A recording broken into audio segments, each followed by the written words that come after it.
الحمد لله وحده والصلاة والسلام على من لا نبي بعده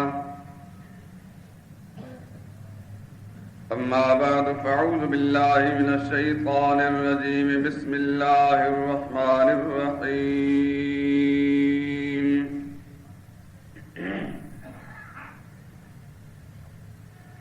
قل أوحي إلي أنه استمع نفر من الجن فقالوا إنا سمعنا قرآنا عجبا يهدي إلى الرشد فآمنا به ولن نشرك بربنا أحدا وأنه تعالى جد ربنا ما اتخذ صاحبة ولا ولدا وأنه كان يقول سفيهنا على الله شططا وأنا ظننا أن لن تقول الإنس والجن على الله كذبا وأنه كان رجال من الإنس يعوذون برجال من الجن فزادوهم رهقا وأنهم ظنوا كما ظننتم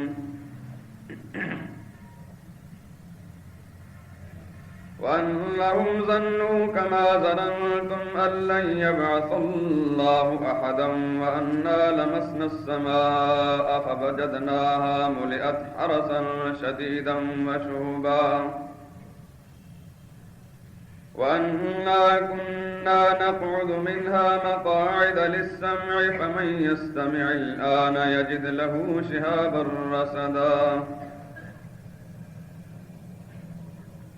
وأنا لا ندري أشر أريد بمن في الأرض أم أراد بهم ربهم رشدا وأنا منا الصالحون ومنا دون ذلك كنا طرائق قددا وأنا ظننا أن لن نعجز الله في الأرض ولن نعجزه هربا وأنا لما سمعنا الهدى آمنا به ومن يؤمن بربه فلا يخاف بخسا ولا رهقا وأنا منا المسلمون ومنا القاسطون فمن أسلم فأولئك تحروا رشدا وأما القاسطون فكانوا لجهنم حطبا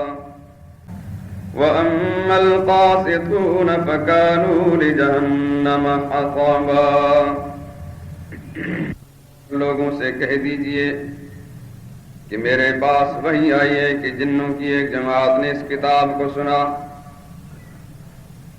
تو کہنے لگے ہم نے ایک عجیب قرآن سنا ہے جو بھلائی کا راستہ بتاتا ہے، سو ہم اس پر ایمان لے آئے اور ہم اپنے پروردگار کے ساتھ کسی کو شریک نہیں بنائیں گے۔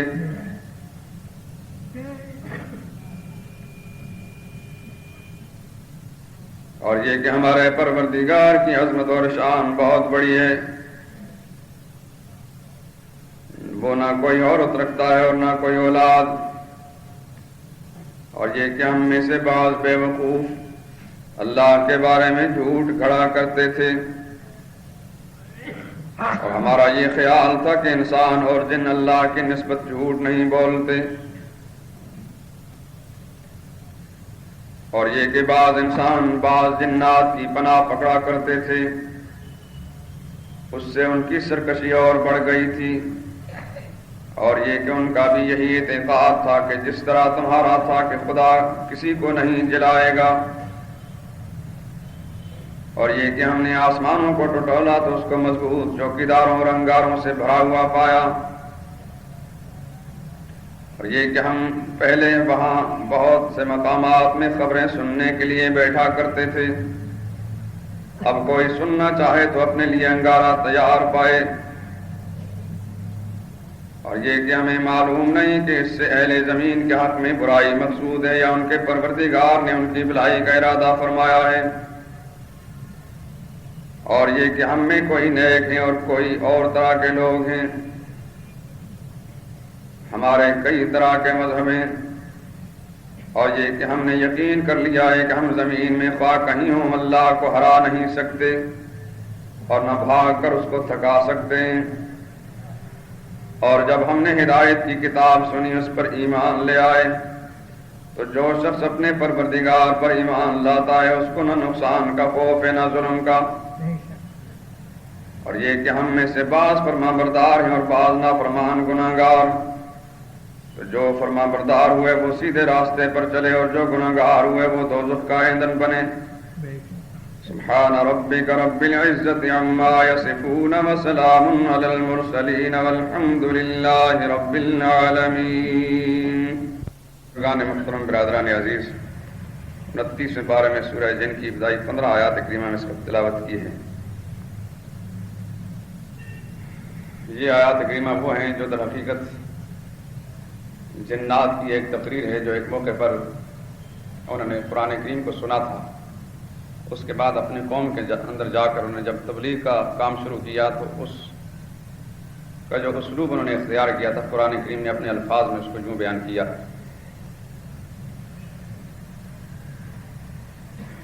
اس سے پہلے جو کچھ آپ حضرات سن چکے ہیں، غرض و غایت تو سب کو معلوم ہے، وہ ساری گفتگو کا حاصل اور خلاصہ یہی تھا کہ اس کائنات کا جو خالق ہے وہی اس کے سارے نظام کو چلانے والا ہے۔ ایک پتا بھی اس کی مرضی کے بغیر حرکت نہیں کر سکتا، اور اس دھرتی پر بسنے والے انسانوں کے تمام فائدے اور تمام نقصانات اسی کے اختیار میں ہیں۔ اللہ نے اپنے نظام کائنات میں نہ آسمان والوں کو، نہ زمین والوں کو، نہ پہلوں کو، نہ پچھلوں کو، نہ زندوں کو، نہ فوت شدہ کو، کسی ایک کو اللہ نے ذرہ برابر بھی اختیار کسی کو نہیں دیا کہ وہ نظام عالم کے اندر کوئی تصرف کر سکے۔ اگر یہ جو الفاظ میں نے عرض کیے ہیں اس کے مطابق دنیا میں کوئی شخص اپنا نظریہ رکھتا ہے تو وہ مسلمان ہے اور موحد ہے، اور خدا نخواستہ اس کا نظریہ اس کے خلاف ہے اور وہ اللہ کی مخلوق کے ہاتھ میں نفع اور نقصان اور عزت اور ذلت، موت و حیات اور اختیار و تصرف مانتا ہے، تو سمجھیں کہ وہ امت مسلمہ سے الگ ایک راستہ اختیار کرتا ہے۔ قرآن کریم کے الفاظ کے اندر محمد رسول اللہ صلی اللہ علیہ وسلم کی ہدایات و تعلیمات میں ایسے شخص کو مشرک قرار دیا گیا ہے۔ چنانچہ ہماری کوشش تو یہی ہے کہ ہم مسلمان رہیں، ہماری نسبت محمد مصطفیٰ صلی اللہ علیہ وسلم کے ساتھ قائم و دائم رہے، زندگی میں بھی ہم مسلمان رہیں اور خاتمہ بھی ہمارا ایمان پر رہے۔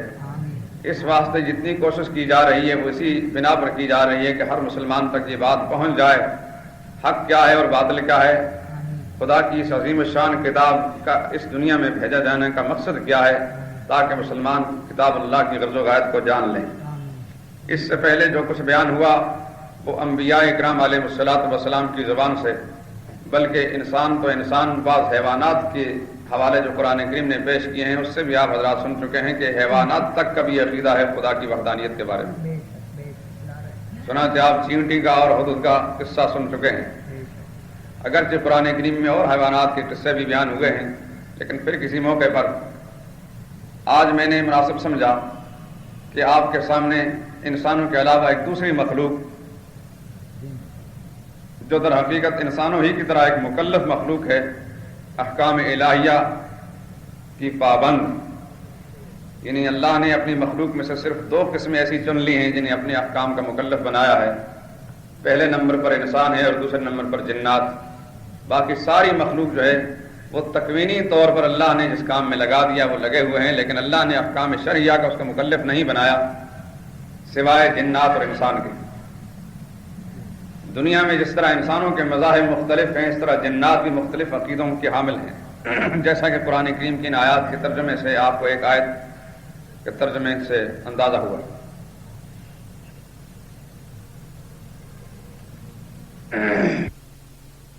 دنیا میں جس طرح انسان بھٹکے ہوئے ہیں، پہلے زمانے میں بھی کچھ اس طرح لوگ بھٹکتے رہے۔ ضعیف العقیدہ انسان اگر وہ پتھر کے سامنے جھک سکتا ہے اور درخت کے سامنے جھک سکتا ہے اور پتھر اور درخت کے اندر نفع و نقصان مان سکتا ہے، تو وہ زیرو چیز کے اندر کیوں نہ مانے گا؟ جو چیز جاندار اور متحرک ہے اس کے اندر تو ضرور وہ کوئی نہ کوئی تصرف اور قدرت مانتا ہے۔ جو بالکل جامد اور ساکت چیز کے اندر اختیار و تصرف مانتا ہے اور اس سے وہ خائف اور لرزاں ترساں رہتا ہے اور اس سے نفع اور نقصان کی امید رکھتا ہے، ظاہر بات ہے کہ وہ زیرو چیز ہے اور زندہ چیز ہے، تو ضرور اس طرح کے تصورات قائم کر لے گا۔ زمانہ جاہلیت میں مشرکین لوگ جب کہیں دور دراز کا سفر کیا کرتے تھے تو آج کی دنیا کی طرح اس زمانے میں اتنی ترقی نہیں تھی انتظامی معاملات میں، نہ موٹر کار تھی، نہ ٹرین، نہ طیارہ، نہ کوئی اور چیز۔ دور دراز کا سفر لوگ اونٹوں پر یا گھوڑوں پر کیا کرتے تھے، اور آج کی دنیا کی طرح اس طرح جگہ جگہ شہر آباد نہیں تھے، دور دراز علاقوں کے اندر کہیں آبادیاں تھیں، آنے جانے کے لیے راستے اور لائنیں متعین تھیں، پڑاؤ بھی متعین ہوتے تھے۔ اس زمانے میں اگر کوئی قافلہ کسی سفر پر نکلتا اور اتفاق سے رات میں کسی ایسی ویران بیابان جنگل میں اور کسی وادی میں آ جاتی جہاں آبادی کا نشان نہ ہوتا، تو زمانہ کفر اور جاہلیت کے دستور کے مطابق یہ ایک رواج تھا جسے مفسرین نے نقل کیا ہے، تاریخ نویس بھی نقل کرتے ہیں اور قرآن کے ترجمے سے بھی یہ بات معلوم ہوتی ہے کہ جو قافلے کا لیڈر اور سربراہ ہوتا تھا وہ جب پڑاؤ کرتے کسی وادی میں تو سب سے پہلے وہاں بآواز بلند وہ سربراہ قافلہ یوں پکارا کرتا تھا، اعوذ بسید ھذا الوادی من شر سفہاء قومہ، کہ اس وادی کا جو چودھری اور یہاں کا جو بڑا سردار جن ہے میں اس کی پناہ حاصل کرنا چاہتا ہوں، من شر سفہاء قومہ، کہ اس کی قوم کے جو شریر قسم کے اور احمق و نادان لوگ ہوں گے تاکہ ان کی شرارت سے، ان کی فتنہ و فساد سے ہم محفوظ ہو جائیں۔ اس کو سمجھنے کے لیے یہ ایک بات کافی ہوگی کہ جیسے آج کی دنیا میں بعض لوگ اپنی مملکت سے بھاگتے ہیں، چاہے کوئی سیاسی غرض ہو یا دنیوی غرض ہو، تو برطانیہ میں جا کر سیاسی پناہ حاصل کر لی، یا ایسے ہی کسی اور ملک کے اندر۔ تو یہ پناہ حاصل کرنے کی جو اصطلاح ہے یہ قدیم زمانے سے چلی آ رہی۔ تو اس زمانے میں جب کسی ویرانے میں لوگوں کو رات گزارنا ہوتی تو اس طرح ان کا عقیدہ تھا کہ شہری آبادیوں میں تو انسان ہیں لیکن ویرانوں کے اندر کنٹرول جو ہے جنات کا ہوتا ہے، وہی وہاں کے مختار اور کار پرداز ہوتے ہیں، لہذا وہاں جا کر اپنے آپ کو ان کے پناہ میں دے دیا جائے تو کم از کم ان کے قوم کے شرپسندوں سے ہم محفوظ ہو جائیں گے، یعنی رات کے وقت جنات کا کوئی فرد یا کوئی جماعت جو ہے ہمیں نقصان نہیں پہنچا سکے۔ یہ ان کا نظریہ تھا۔ تو گویا جنات سے انسان پناہ مانگا کرتے تھے، اعوذ بسید ھذا الوادی، جس طرح ایک مسلمان کہتا ہے اعوذ باللہ ہے، میں اللہ کی پناہ چاہتا ہوں۔ زمانہ کفر اور جاہلیت کے اندر اعوذ بسید ھذا الوادی، اس وادی کے سردار کی پناہ میں آنا چاہتا ہوں۔ تو قرآن کریم بتاتا ہے کہ جس وقت لوگ یوں پناہ مانگا کرتے تھے، وَأَنَّهُ كَانَ رِجَالٌ مِّنَ الْإِنسِ يَعُوذُونَ بِرِجَالٍ مِّنَ الْجِنِّ، سورہ جن کی آیت جو اس وقت میں نے پڑھی ہے اس میں یہی مفہوم پایا جاتا ہے، أَنَّهُ كَانَ رِجَالٌ مِّنَ الْإِنسِ، کتنے ہی انسانوں کے لوگ یعوذون پناہ حاصل کیا کرتے تھے برجال من الجن، جنوں کے لیڈروں سرداروں کی، فزادوہم رہقا، انسانوں کے اس طرز عمل نے جنات کے دماغ کو خراب کر دیا تھا، وہ سمجھتے تھے وہ اور موٹے ہویا کرتے تھے کہ ہم بھی کوئی چیز نہیں۔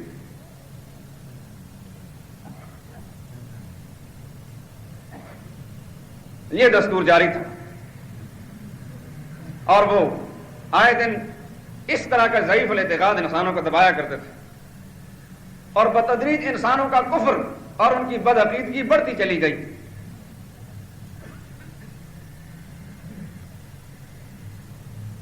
چنانچہ انسانوں کا یہ نقطہ نظر ہر زمانے میں رہا، بگڑے ہوئے انسانوں کا، کہ جنات جس طرح نفع نقصان پر قادر ہیں اس طرح یہ غیب دان بھی ہیں، دور اور نزدیک سے حالات کو جانتے ہیں۔ چونکہ اللہ نے اپنی بعض مخلوقات کو بعض خصائص عطا فرمائے ہیں، جن میں سے جنات کو ایک خاصیت یہ عطا فرمائی ہے کہ ان میں سرعت رفتار ہے، بہت تیزی کے ساتھ حرکت کرتے ہیں، آنن فن کہیں سے کہیں پہنچ جاتے ہیں۔ تو سرعت رفتار کی جو خاصیت اللہ نے انہیں عطا فرمائی ہے، اس کی بنا پر چند لمحوں میں وہ دور دراز سفر کر کے وہاں بچش میں خود کسی چیز کا مشاہدہ کر کے واپس آ جاتے ہیں۔ تو وہاں کے حالات ہی بتا دیے۔ بد عقیدہ انسان نے یہ سمجھا کہ یہ غیب دان ہے۔ پھر جب انہوں نے اپنی آنکھوں سے کوئی چیز دیکھ کر یا کوئی بات سن کر آ کر سنائی تو ظاہر ہے کہ کچھ چیزیں تو صحیح ہوں گی جو وہ ذکر کر رہے ہیں، اس میں 100 جھوٹ اپنی طرف سے ملا لیں گے تو بگڑے ہوئے عقیدے والا انسان اس سچی بات کے ساتھ اس جھوٹی بات کو قبول کر لے گا۔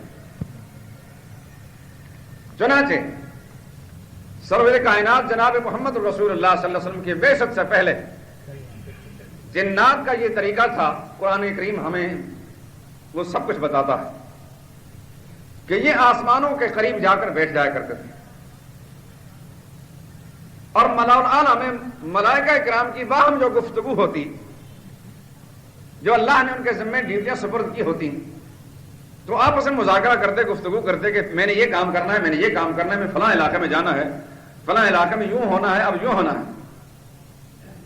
یہ وہاں جا کر بیٹھ جایا کرتے تھے اور کان لگا کر سنتے تھے فرشتوں کی گفتگو کو۔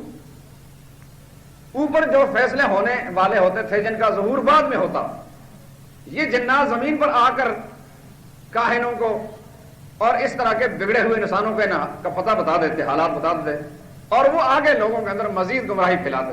یعنی ایک سچی بات جو فرشتوں نے سنی اس میں 1000 جھوٹ اپنی طرف سے ملائے، اس سچی بات کو تو بہرحال بعد میں ظاہر ہونا ہی ہے، بعد میں جو بھی واقعہ ظاہر ہوگا جو فرشتوں نے فیصلہ کر لیا وہ تو ظاہر ہوگی، اس کا جب لوگ بچش میں خود مشاہدہ کریں گے تو یقین آ جائے گا کہ جو کچھ یہ کہتے ہیں ٹھیک کہتے ہیں، اس کے ساتھ جتنی جھوٹی باتیں ملائی جائیں گی وہ سب کچھ قبول ہوتی چلی جائیں گی۔ یہ ایک ان کا معمول تھا۔ اس وقت اللہ تعالیٰ نے ان پر کوئی پابندی نہیں لگائی تھی اوپر جانے پر۔ چنانچہ اس زمانے میں فرشتوں کی گفتگو سن کر یہ آ کر دنیا میں لوگوں کو باتیں بتا دیا کرتے تھے، اور اس طریقے سے بتدریج آہستہ آہستہ جنات کے غیبدان ہونے کا عقیدہ بھی بڑھتا چلا گیا اور لوگوں کو مزید گمراہ کرنے میں فزادہم رہا۔ ان کے لیے کام آسان ہو گیا۔ سرور کائنات جناب محمد رسول اللہ صلی اللہ علیہ وسلم کی جب بعثت کا وقت آیا، حضور آخری نبی اور عالمگیر نبی تھے، آپ کے بعد کسی نبی نے نہیں آنا تھا، آپ کی شریعت شب قیامت تک باقی اور قائم و دائم رکھنی تھی۔ اس واسطے اللہ نے حضور کی بعثت سے پہلے غیر معمولی انتظامات فرمائے، اس طرح انتظامات فرمائے کہ اس نبی کی وحی کا جو معاملہ ہے وہ اتنا سیکرٹ اور اتنا محفوظ رہنا چاہیے کہ کوئی طبقہ کسی طریقے سے چوری چھپے اس کو حاصل نہ کر سکے۔ چنانچہ اللہ تعالیٰ نے حضور صلی اللہ علیہ وسلم کی بعثت سے پہلے آسمانوں پر پہرے لگا دیے، فرشتوں کے پہرے اور وہ شہاب ثاقب، یہ ستارے جو ہیں، جو کبھی کبھی آپ نے بعض اوقات رات کے وقت ایک شعلے کی شکل میں ستارہ بھاگتا ہوا دیکھا ہوگا، یہ جو شعلے بھاگتے ہیں انگارے شہاب ثاقب سے کہتے ہیں قرآن کریم کی اصطلاح میں، یہ در حقیقت جنات کو بھگانے کے لیے یہ عمل ہو رہا ہوتا ہے کہ یہ جب اپنی اس بگڑی ہوئی عادت کے مطابق اب بھی یہ کوشش کرتے ہیں، لیکن بہرحال وہ چوکیدار جو ہیں بڑے مضبوط چوکیدار ہیں، بڑے وفادار چوکیدار ہیں، وہ ذرا بھی انہیں وہاں ٹکنے نہیں دیتے۔ جیسا کہ ابھی یہ آیات جو میں نے تلاوت کی ہیں ان میں جنات کا وہ قول نقل کیا ہے، وَأَنَّا كُنَّا نَقْعُدُ مِنْهَا مَقَاعِدَ لِلسَّمْعِ، کہ ہم اس سے پہلے سننے کے لیے بیٹھ جایا کرتے تھے بعض ٹھکانوں پر۔ فَمَن يَسْتَمِعِ الْآنَ، اب بھی اگر کوئی سننے کی کوشش کرتا ہے، يَجِدْ لَهُ شِهَابًا رَصَدًا، فوراً جو اپنے لیے ایک ہاتھ کے اندر اور ایک چوکیدار اور انگارہ پایا کرتا ہے اور اس کے تعاقب میں دوڑتا ہے۔ تو سارے انتظامات کرنے کے بعد محمد رسول اللہ صلی اللہ علیہ وسلم پر وحی آنا شروع ہوئی، تاکہ فرشتے جو نبی کی وحی کا آپس میں مذاکرہ کریں گے اس کو سن کر حضور صلی اللہ علیہ وسلم کے بیان کرنے سے پہلے یہ خبیث اپنے طور پر نہ کہہ دیں، اور خدا کی مخلوق کو یہ مغالطہ نہ ہونے لگے ایسی باتیں تو ہم نے فلاں سے بھی سنی ہے، اگر وہ نبی نہیں تو یہ نبی کہاں سے بن گئے؟ یہ اللہ کے تکوینی انتظامات تھے۔ جس وقت سخت پہرے ہو گئے اور ان کا آنا جانا بند ہو گیا تو ایک زبردست تشویش کی لہر دوڑ گئی جنات کے اندر کہ کیا ہو گیا، ہزاروں برس سے ایسا معاملہ نہیں ہوا تھا، آج ہوتا یہ لگتا ہے کہ دنیا میں کوئی عجیب واقعہ نمودار ہوا ہے یا ہونے لگا ہے جس کی بنا پر یہ سخت انتظامات ہو گئے۔ اس کا تجسس کرنا چاہیے، حقیقت معلوم کرنا چاہیے کہ یہ کیا بات ہے۔ چنانچہ جنوں کا جو رئیس اور لیڈر تھا جو ابلیس ہوا کرتے ہیں، اس نے مختلف جماعتیں ترتیب دے کر پوری کائنات ارضی میں پھیلا دی۔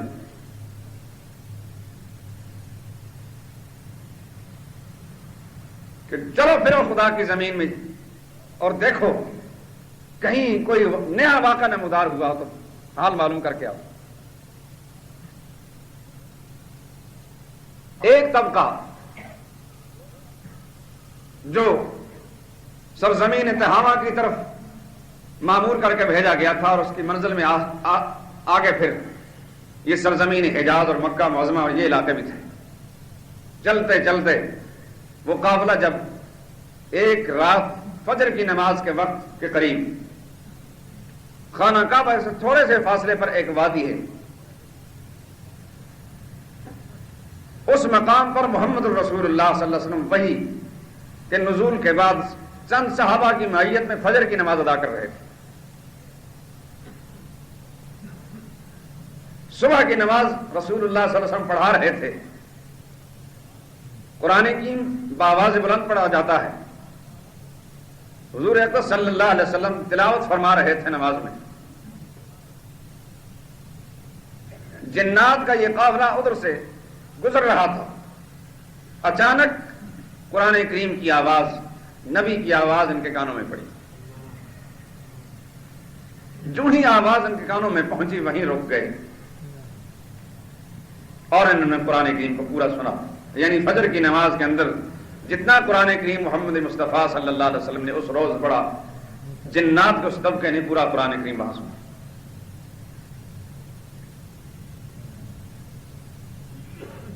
قرآن کریم سے نقل کرتا ہے 26ویں پارے میں سورہ احقاف کی ایک آیت ہے، تفصیل تو سورہ جن میں موجود ہے، تقریباً 15 آیات پر مشتمل جنات کی تقریر قرآن نے نقل کی ہے۔ جتنی آیات میں نے اس وقت پڑھی ہوئی سب جنات کی تقریر، لیکن ایک مختصر سا حال سورہ احقاف میں بھی ہے۔ وَإِذْ صَرَفْنَا إِلَيْكَ نَفَرًا مِنَ الْجِنِّ يَسْتَمِعُونَ الْقُرْآنَ، میرے پیغمبر ہم نے متوجہ کر دیے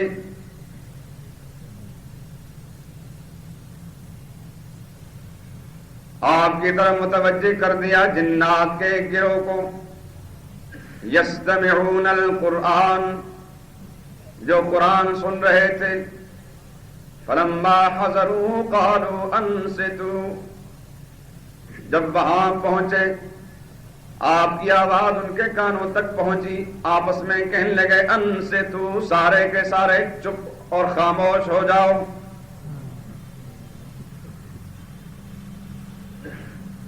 قرآن کریم کا تقاضا بھی یہی ہے، جب خدا کی کتاب پڑھی جا رہی ہو تو خاموش ہو کر چپ کر کے انسان سنتا رہے، چاہے وہ نماز کے اندر پڑھا جائے تب چپ کر کے سنے اور نماز سے باہر پڑھا جائے تب چپ کر کے سنے۔ علماء لکھتے ہیں کہ جنات کا وہ پہلا ادب جو خدا کی کتاب کے ساتھ انہوں نے کیا تھا، اللہ نے اس کے بدلے میں ہدایت سے نواز دیا ان کو۔ فلما حضروا قالوا انصتوا، جب وہاں حاضر ہوئے باہم کہنے لگے چپ ہو جاؤ۔ فلما قضی، پوری طرح ادب و احترام کے ساتھ خدا کی کتاب کو سننے کے بعد جب قرآن کریم تمام ہوا، ولوا الی قومہم منذرین، وہاں اسی جگہ میں اللہ نے ایمان اور ہدایت کی دونوں سے مالا مال فرما دیا. وہاں سے واپس پلٹے. اب اگلا سفر ختم. فلما قضی، قرآن کریم تمام ہوا فجر کی نماز میں پڑھ کر، ولوا الی قومہم، واپس پلٹ گئے اپنی قوم کے اندر. کس طرح؟ منذرین، اللہ کے دین کے داعی اور مبلغ بن کر. ایک نشست میں پیغمبر کے پاس پہنچے، انابت اور رجوع اللہ کیا، اسی وقت اللہ نے ہدایت سے مالا مال کر دیا، اور وہاں سے پھر داعی اللہ بن کر خدا کے دین کی دعوت دینے والے بن گئے.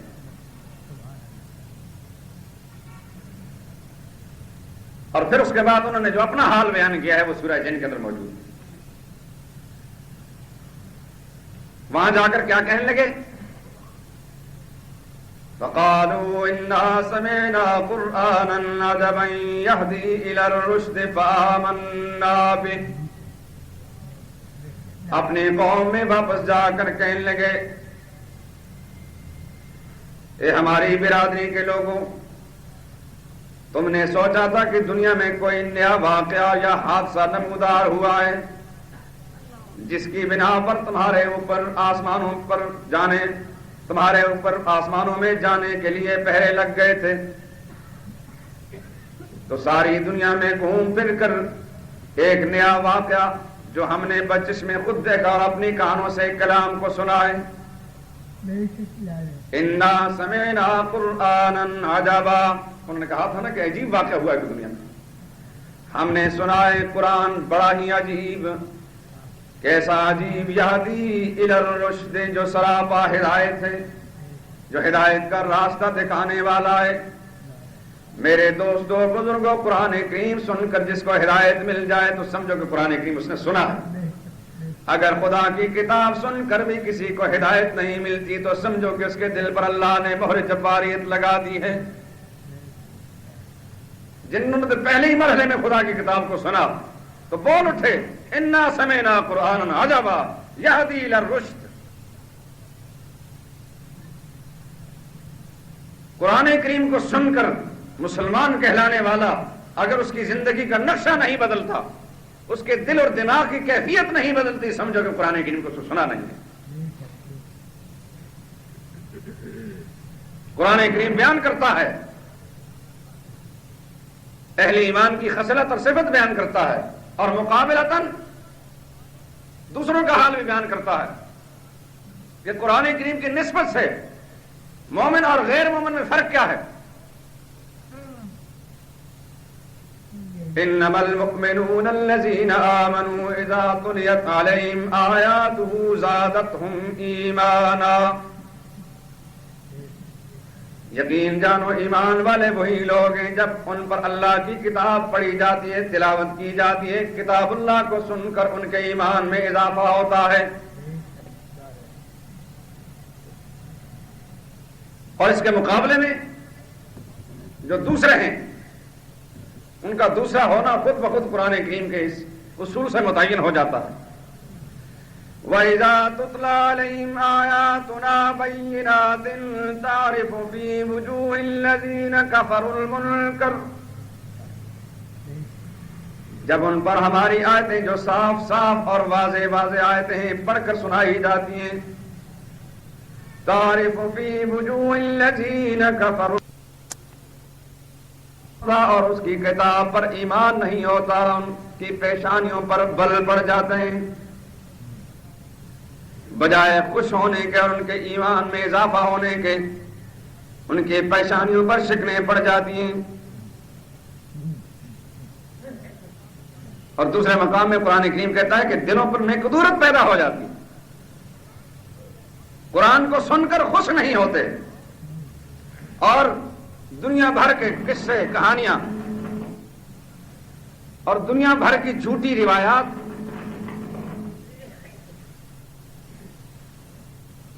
سنتے ہیں.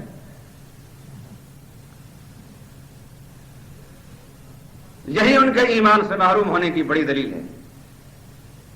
میرے دوست اور بزرگوں، بڑا خوش نصیب ہے وہ انسان جو کلام الہی کو سن کر خوش ہوتا ہے، جو خالق کے کائنات کے کلام کو سن کر نہیں خوش ہوتا یا اس کلام پر کسی اور کلام کو ترجیح دیتا ہے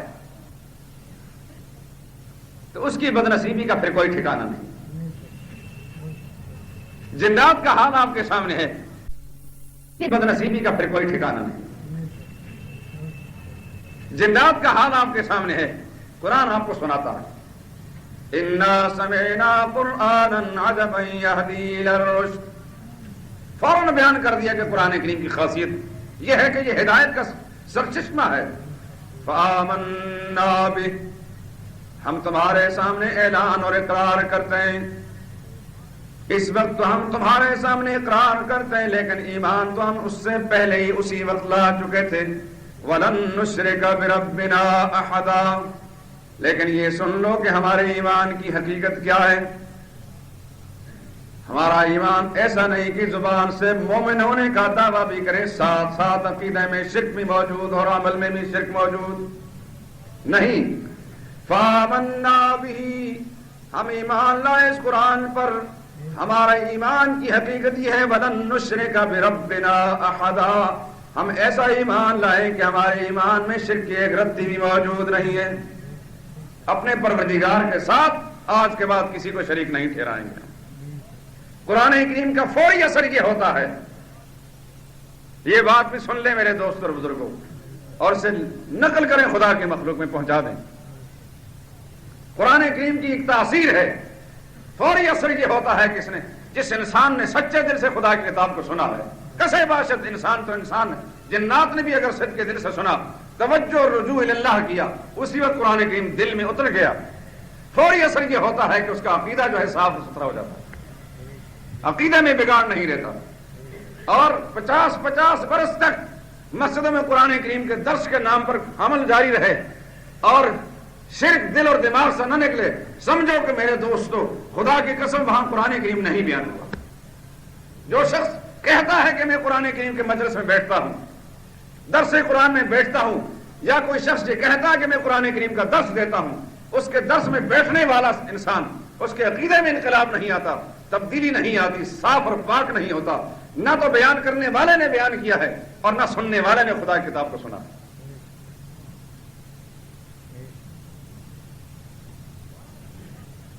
قرآن کی یہ خاصیت ہے، جب اسے اصل شکل میں بیان کیا جائے گا، اپنے اپنے ہو جائیں گے، بیگانے بیگانے ہو جائیں گے۔ یہ آج کی بات نہیں، پہلے دن بھی سرور کائنات جناب محمد رسول اللہ صلی اللہ علیہ وسلم نے خدا کی کتاب کو بیان کرنا شروع کیا۔ جو اپنے بننے والے تھے وہ اپنے بن گئے، جو بیگانے تھے انہوں نے دوسرا راستہ اختیار کر لیا، چاہے وہ گھر کا فرد تھا، چاہے وہ خاندان کا کوئی آدمی تھا۔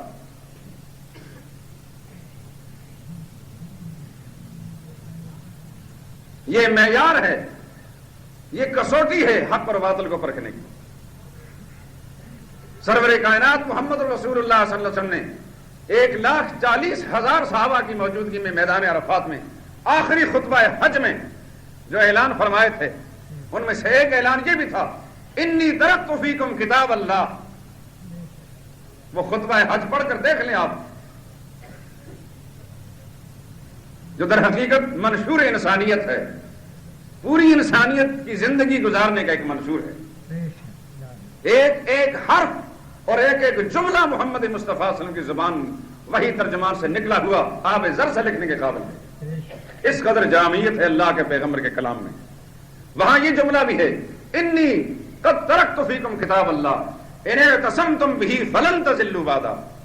یہ آخری خطبہ ہے حضور صلی اللہ علیہ وسلم کا، اس کے بعد کوئی اجتماعی خطبہ حضور نے نہیں دیا۔ اس کے بعد تقریباً 1.25 مہینے کے بعد رسول اللہ صلی اللہ علیہ وسلم اس دنیا سے پردہ فرما گئے۔ اسی مقام پر آخری آیت نازل ہوئی تھی، الیوم اکملت لکم دینکم واتممت علیکم نعمتی ورضیت لکم الاسلام دینا۔ آج میں نے دین مکمل کر دیا ہے، ایسا مکمل کہ اب نہ کمی کی گنجائش اور نہ ایک حرف زیادتی کی گنجائش۔ کوئی عمل کم نہیں کیا جا سکتا دین میں، اور دین میں کوئی عمل زیادہ نہیں کیا جا سکتا۔ جس ڈھب سے پیغمبر نے عمل کرنے کا طریقہ بتایا ہے اسی ڈھب سے کرنا پڑے گا۔ اپنے خیال اور اپنے ذہن اور عقیدے سے کسی کام میں دین کے نام پر اضافہ کرنے کی گنجائش اور اجازت نہیں ہے۔ اکملت لکم دینکم، وَأَتْمَمْتُ عَلَيْكُمْ نِعْمَتِي، جو نعمت تمہیں دینا چاہتا تھا وہ بھی میں نے پوری کر دی. اس تکمیل کے اندر یہ بھی جملہ رسول اللہ نے ارشاد فرمایا تھا کہ جب سب کچھ ہو گیا تو پھر خدا کی آیت نازل ہوئی تھی، ترکت فیکم کتاب اللہ، میرے ساتھیو صحابہ میں تمہارے اندر چھوڑ رہا ہوں خدا کی کتاب. ایک چیز لے کر آیا تھا خدا کی طرف سے، وہ ہے خدا کی کتاب. وہی چیز چھوڑ کر تمہارے اندر جا رہا ہوں. انہیں قسمتم بھی، اگر مضبوطی سے تھامے رکھو گے، فلن تضلوا بعدی، یاد رکھو کہ کبھی گمراہ نہیں ہو سکتے ہیں، نہ کوئی گمراہ کر سکتا ہے تمہیں. کتاب اللہ چھوٹ گئی تو پھر تمہاری ہدایت کی کوئی ضمانت نہیں ہے. کتاب اللہ کو مضبوطی سے تھام لیا تو دنیا کی کوئی طاقت اور کوئی قوت تمہیں پھر راہ راست سے بھٹک نہ سکے، بھٹکا نہ سکے.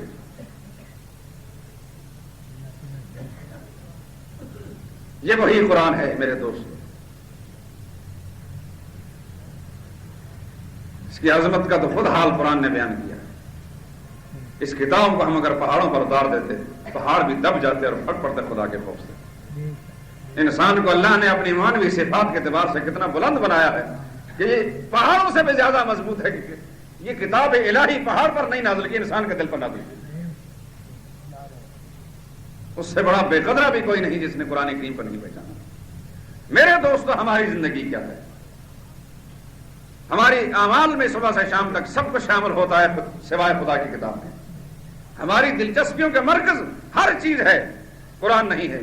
فجر کی نماز کے بعد اٹھ کر ہم قرآن کریم کی تلاوت نہیں کرتے. اگر کہیں قرآن کریم سنانے والا کوئی اللہ کا بندہ مل جائے تو کان لگا کر ہم سنتے نہیں. ہماری کوشش یہ ہوتی ہے کہ کچھ اس طرح کی باتیں ہمیں سنائی جائیں جس وقتی طور پر ہمارے نفس کی تسکین کا سامان ہو جائے، ہمارا دل بہل جائے. تو پھر کہانیاں ڈائجسٹوں کے اندر بڑی ہیں دل بہلانے کے لیے، لیکن ایمان نہیں بنے گا، وہ ختم ہوتا چلا جائے گا. میرے دوستوں اور بزرگوں، میری یہی التجا ہے، خود بھی اور اپنی اولاد کو خدا کی کتاب سے واقف کریں. اسی سے نجات ہوگی. یہی ہے ضمانت ہدایت کی. محمد رسول اللہ صلی اللہ علیہ وسلم اسی کے ذریعے ضمانت دے گئے. قرآن کے بغیر ہدایت کا کوئی تصور بھی نہیں. اور قرآن کریم سے یہ بات معلوم ہوتی ہے کہ محمد مصطفیٰ کو پابند کیا گیا صلی اللہ علیہ وسلم. فذکر بالقرآن، آپ اپنی تقریر، اپنے وعظ کا مدار جو ہے قرآن کو بنائیے کہ قرآن کریم کے ذریعے آپ کی نصیحت ہونی چاہیے. بڑی دنیا آج ہم نے دیکھی کہ وعظ اور نصیحت کے نام پر بہت کچھ کہتے ہیں، لیکن اس میں ایک حرف بھی خدا کی کتاب کا شامل نہیں ہوتا. اور اگر بالفرض اس نے آغاز میں قرآن کریم کی چند آیات تلاوت کر بھی لی، لیکن آئندہ اس کے مضمون کا کوئی تعلق اس کے بیان کردہ آیات کے ساتھ نہیں ہوتا. بعض اس نے بطور نمونہ اور خانہ پوری کے لیے قرآن کریم کی آیات پڑھی ہوتی، پھر دائیں بائیں دنیا بھر کی باتیں ہوں گی، دنیا بھر کے لوگوں کو قصے اور کہانی ہوگی، قرآن کریم کے ساتھ کوئی تعلق نہ ہو. اس کا بیان کرنا بھی بے مقصد، سننے والوں کا سننے میں لگایا جانے والا وقت بھی ضائع. آپ کیا سمجھتے ہیں کہ یہ جتنی باتیں ہو رہی ہیں یہ صرف آپ کے کانوں سے نہیں ٹکرائی جا رہی ہیں؟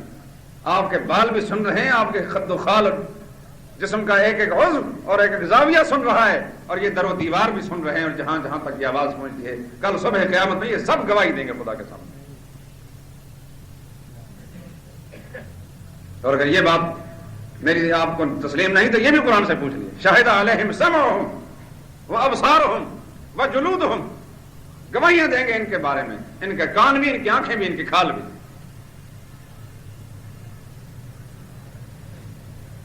اللہ ہر ایک سے گواہی لیں گے. تو گویا یہ بھی گواہی لی جائے گی کہ قرآن کریم کو سنانے والا آیا تھا کہ نہیں آیا تھا، کسی نے خدا کی کتاب پڑھ کر سنائی کہ نہیں سنائی. منہ سے اگر کوئی جھوٹ بولنے کی کوشش کرے گا، سورہ یاسین پڑھ کر دیکھ لیں. الیوم نختم علی افواہہم وتکلمنا ایدیہم وتشہد ارجلہم بما کانوا یکسبون. اگر تم غلط بیانی سے کام لیتے ہو کہ دنیا میں جس طرح جھوٹ بولنے کے مشاق تھے تم، یہاں بھی اگر تم چاہتے ہو کہ یہاں بھی چکر چلا کر نکل جائیں تو ہم تمہاری زبانوں پر تالا لگا دیتے ہیں. زبان بند کر دی گئی. وَتُكَلِّمُنَا أَيْدِيهِمْ، تمہارے ہاتھ بولیں گے. وَتَشْهَدُ أَرْجُلُهُمْ، تمہارے پاؤں بولیں گے. میرے دوست اور بزرگوں، میں نے اپنے شعور میں، اپنی دانش میں، اپنی بساط کے اندر خلق خدا کا جو حق مجھ پر عائد ہوتا ہے اس میں نے کوتاہی نہیں برتی۔ جتنی میری استطاعت اور بساط ہے اس سے باہر تو کچھ کر نہیں سکتا، نہ خدا نے مجھ سے پوچھنا ہے۔ میری یہی التجا ہے کہ خدا کی کتاب کے ساتھ وابستہ ہو جائے، پھر یہ تمام ظلمات اور تمام گمراہیوں کا اندھیرے جو ہیں چھٹ جائیں گے، حق اور باطل کا معیار آپ کے سامنے ہوگا۔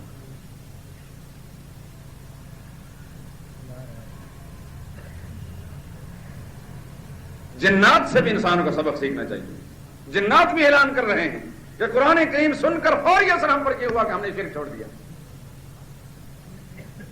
مسلمان کہلانے والا کہتا ہے کہ مسلمان کے گھر میں پیدا ہوا، شرک کرتا چلا جا رہا ہے، قول میں بھی شرک، یا علی مدد یہ شرک ہے، چاہے وہ فوج میں نعرہ لگایا جاتا ہے یہ بھی شرک ہے، اور پبلک میں کوئی نعرہ لگاتا ہے یہ بھی شرک ہے۔ سنا ہے کہ پاکستان میں فوج کا کوئی ایک ٹکڑا ایسا ہے کہ جس کا نعرہ ہی ہے یا علی مدد، یا علی۔ تو جو اللہ کو چھوڑ کر مخلوق سے، اور مخلوق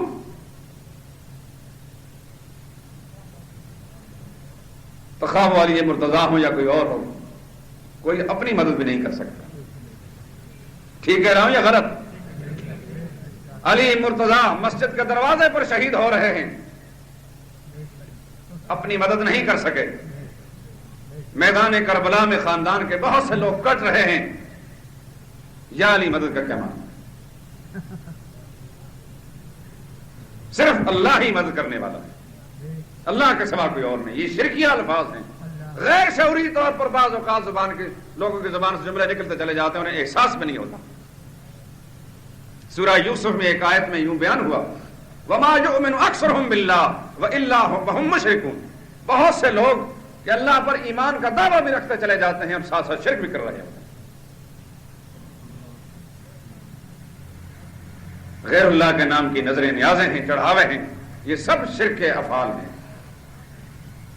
اللہ مددگار ہے، اول آخر سب بڑوں چھوٹوں کا وہی مددگار رہا، سب نبی ولی صحابی جن سب اللہ ہی سے مدد مانگتے رہے اور اسی کو مدد کرنے والا سمجھتے رہے۔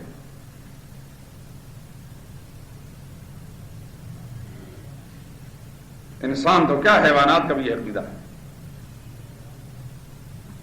چینٹی کا وہ جواب سنا تھا،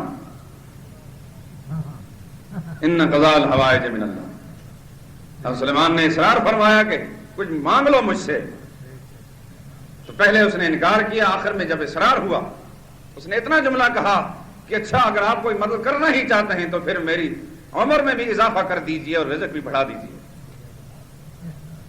تو سلیمان نے فوراً فرمایا، وہ جو ہفت اقلیم کا بادشاہ ہے، جو جنات اور حیوانات اور ہواؤں پر کنٹرول کر رہا ہے اور حکومت کر رہا ہے اللہ کے حکم سے، لیکن جو تکوینی اختیاری معاملات ہیں جو اللہ نے اپنا کنٹرول جن پر رکھا ہے، حضرت سلیمان نے فوراً جواب دیا، اطلبی شیئن یکون فی یدی، خدا کی بندی مجھ سے وہ مانگ جو میرے اختیار کے اندر ہے۔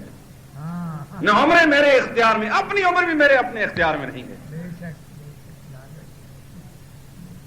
اور رزق بھی میرے اختیار میں نہیں ہے۔ اس نے کہا کہ اگر یہی بات ہے تو پھر آج تک پیدا کرنے کے بعد آج تک جو میرا حال دیکھتا رہا اور مجھے رزق پہنچاتا رہا، آج بھی وہ زندہ اور آئندہ بھی وہی پہنچائے گا۔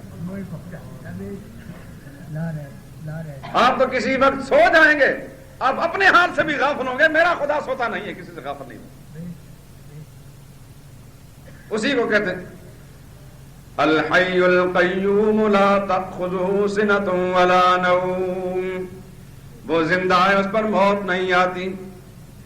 باقی جو دنیا میں آیا مرنے ہی کے لیے آیا ہے۔ کون ہے زندہ؟ کوئی زندہ نہیں رہے گا، موت پر بھی موت آئے گی۔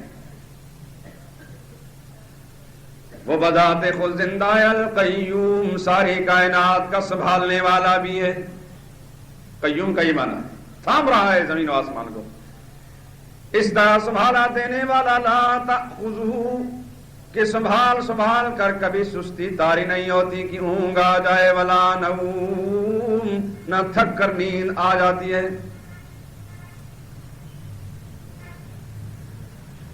حضرت سلیمان علیہ السلام بیت المقدس کی تعمیر کرا رہے تھے. زندگی کا حال دیکھیں قرآن کریم سے. اتنا بڑا پیغمبر عظیم الشان اور اتنی بڑی شان والا بادشاہ، بیت المقدس کی تعمیر ہو رہی ہے. جنات کو حکم دے دیا بناؤ. شیشے کا مکان بنا کر کھڑے ہو گئے اپنی لاٹھی کے سہارے. نگرانی کر رہا ہوں. خدا کی شان. اسی حالت میں اللہ نے روح قبض کر لی. اسی حالت میں روح قبض کر لی، لیکن لاٹھی کے سہارے کھڑے. جنات کام میں لگے ہیں. پتا ہے کہ حضرت سلیمان دیکھ رہے ہیں ہمیں، اور اگر ذرا بھی ہم نے سرتاوی کی تو پھر سخت سزا ملے گی. سورہ سبا میں یہ موجود ہے. کرتے کرتے تعمیر مکمل ہوئی. حضرت سلیمان علیہ السلام اسی طرح کھڑے ہیں. اچانک دیکھا تو حضرت سلیمان علیہ السلام گر پڑے. جنات دوڑے. یہ کیا ہوا؟ دیکھا کہ جس لاٹھی کے سہارے کھڑے تھے وہ لاٹھی جو ہے ریزہ ریزہ ہو چکی ہے. در حقیقت وہ کھوکھلی تھی، وہ دیمک نے چاک لی ہوئی تھی.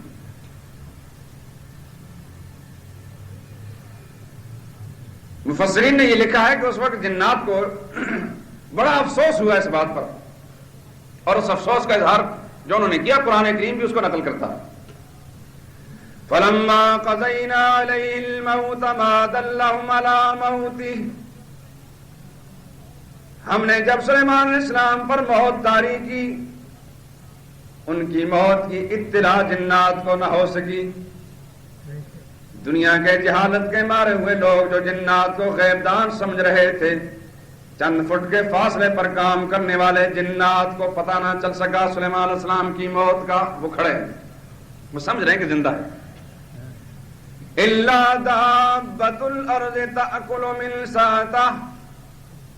گھن کا کیڑا دیمک نے ان کو اطلاع دی جو ان کی لاٹھی کو چاٹ رہی تھی. فَلَمَّا خَرَّ تَبَيَّنَتِ الْجِنُّ. سلیمان علیہ السلام جب گر پڑے لاٹھی کے ٹوٹنے سے، جنوں نے دست حسرت مل کر اظہار افسوس کرتے یوں کہا: اللَّوْ كَانُوا يَعْلَمُونَ الْغَيْبَ. ہائے افسوس اگر ہم غیب دان ہوتے. مَا لَبِثُوا فِي الْعَذَابِ الْمُهِينِ. اس ذلت اور رسوائی میں اب تک گرفتار نہ رہتے. پتہ نہیں چلا کہ کب فوت ہوئے تھے. لاٹھی سے تو پتہ چلتا ہے کہ بڑا عرصہ ہوا. مفسرین لکھتے ہیں کہ انہوں نے تجربے کے طور پر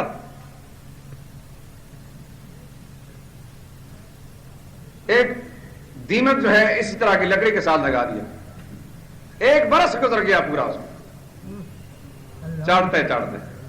اس سے انہوں نے اندازہ کر لیا کہ 1 سال تک سلیمان علیہ السلام پہلے جو ہے فوت ہو چکے تھے اور ہمیں پتہ نہیں چل سکا.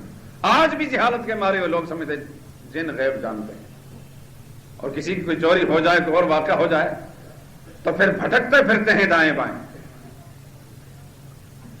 جس کے پاس خدا کی کتاب ہوگی، حالات موافق ہو یا نہ موافق، راحت اور تکلیف خدا کی طرف سے ہوتی ہے.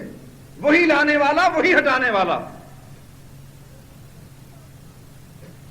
اگر کسی کا عقیدہ اور ایمان مضبوط ہے، وہ سب کچھ اللہ کے حوالے کر دے گا، اور ادھر ادھر بھٹکنے کی جائے خدا کے دروازے پر بیٹھ جائے گا. یا اللہ تجھ سے مانگ رہا ہوں میں، تو قادر مطلق ہے، سب کچھ کر سکتا ہے. اور خدا کو چھوڑ کر، زندہ خدا کو چھوڑ کر مخلوق کے دروازے پر بھٹکتے کرتے ہیں. بتا ہماری فلاں چیز گم ہو گئی ہے، وہ کس ہے؟ ہمارا فلاں آدمی گم ہو گیا، وہ فلاں جگہ موجود ہے. یہ علامت ہے، یہ علامت بتاتے ہیں. ایسی ایسی شکلیں ہیں. نرا فراڈ ہوتا ہے، اس کے سوا کچھ بھی. دولت بٹورنے، پیسہ حاصل کرنے کے مختلف ڈھنگ ہیں. 2-3 سال پہلے کی بات ہے. میرے ماموں اور جو میرے سسر بھی ہیں وہ لاپتہ ہو گئے عید کے روز عیدگاہ سے، جو آج تک لاپتہ ہے. کوئی پتہ نہیں ان کا.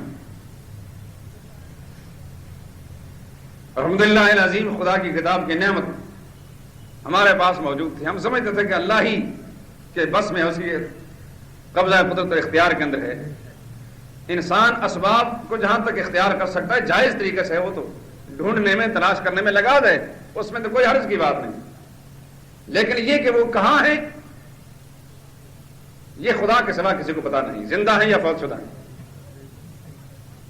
بعض لوگوں نے مشورے دینے شروع کہ فلاں حساب کرنے والے کے پاس جاؤ، فلاں کے پاس جاؤ، فلاں کے پاس جاؤ۔ کسی نے کہا کراچی میں ایک ہندو حساب کرتا ہے، کوئی کہنے لگا فلاں جگہ میں ایک عورت حساب کرتی ہے، کوئی کچھ کہنے لگا، کوئی کچھ کہنے لگا۔ عزیز اور قارب کے بعض لوگ جو بیچارے بہرحال مصیبت میں گرفتار ہوئے تو اپنے اطمینان قلب کے لیے بھٹکتے پھرتے رہے دائیں بائیں۔ میں نے صاف پہلے دن کہہ دیا تھا اللہ بتائیں گے تو پتا چلے گا، اللہ نہیں بتائیں کچھ بھی نہیں پتا چلے گا۔ وہ 50 آدمیوں کے پاس پھر گئے، کسی نے کہا کہ فلاں جگہ موجود ہے، کسی نے کہا فلاں جگہ موجود ہے، کسی نے کہا فلاں، میں نے کہا سب بکواس کرتے ہیں، کہیں بھی موجود نہیں، آج تک کوئی پتہ نہیں چل سکا۔ پیسے بٹورتے رہے ان سے لیکن کوئی حال نہ بتا سکا۔ اللہ ہی جانتا ہے دور اور نزدیک کے حالات کو۔ عالم الغیب والشہادہ، ظاہر کا جاننے والا بھی وہی ہے اور باطن کا جاننے والا بھی وہی ہے۔ میرے دوست اور بزرگ، یہ ساری گفتگو جو ہے اس کی غرض و غایت یہ ہوتی ہے کہ مسلمان کا عقیدہ ٹھیک ہو جائے۔ عقیدہ ٹھیک ہوگا، ایک ایک عمل آپ کا قیمتی بنتا جائے گا۔ عقیدے کے بغیر آپ ڈھیروں اعمال کر لیں، خدا کے نظام عالم میں ذرہ بھی کوئی قیمت بھی نہیں ہے۔ میری کوشش یہ ہے کہ آپ کے عقیدے ٹھیک ہو جائیں تاکہ آپ کا چھوٹا چھوٹا عمل بھی خدا کے کارخانہ قدرت کے اندر جو ہے قیمتی بنتا چلا جائے۔ سبحانک اللہم و بحمدک اشہد ان لا الہ الا انت۔ اللہ اکبر اللہ اکبر۔